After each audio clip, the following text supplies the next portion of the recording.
यन्त्रं तदपि च न जाने स्तुतिमहो। न चाह्वानं ध्यानं तदपि च न जाने स्तुतिकथाः।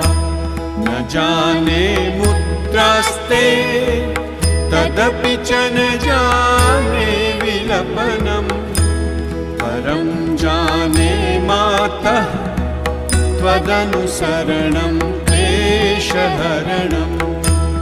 विधेरज्ञानेन द्रविणविरहेणालसतया